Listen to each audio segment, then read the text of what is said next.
L'opportunisme a prévalu samedi soir et le Racing Club de Lens, à droite maillot jaune, en a fait les frais. L'attaque a été le fait dominant de cette rencontre et après un peu plus d'un quart d'heure de jeu sur une balle cafouillée par un peu tout le monde, Félix s'en emparait pour battre le gardien lensois tant pis.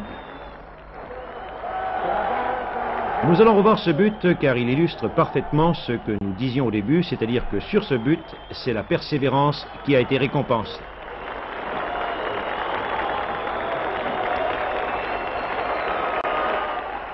Les Athéniens du Nord ont alors éprouvé quelques difficultés pour contenir les vagues déferlantes et continues des attaquants insulaires.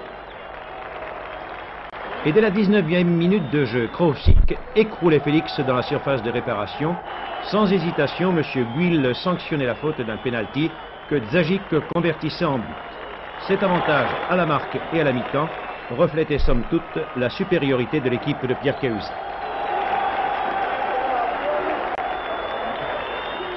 La deuxième mi-temps fut à l'image de la première période, c'est-à-dire jouée sur un rythme rapide et enlevé.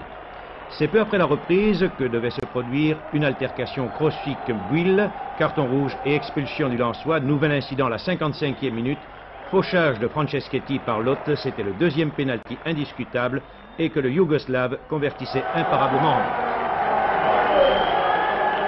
À 3-0, on pensait alors que tout était joué. Mais c'est alors que la défense commettait deux erreurs lourdes de conséquences. C'est Bouzdira qui, le premier, trompait Veller une première fois d'un tir à ras de terre et à la suite d'un mauvais placement de toute la défense corse. À quelques minutes de la fin et sur une des contre-attaques lensoises, le même Bouzdira réduisait la marque d'un tir puissant et tendu sur lequel le gardien Veller devait s'avouer battu une seconde fois. Score final 3-2. Le score d'un match qui permet aux Corses de se maintenir en tête du classement de la division nationale en compagnie du Football Club de Nantes.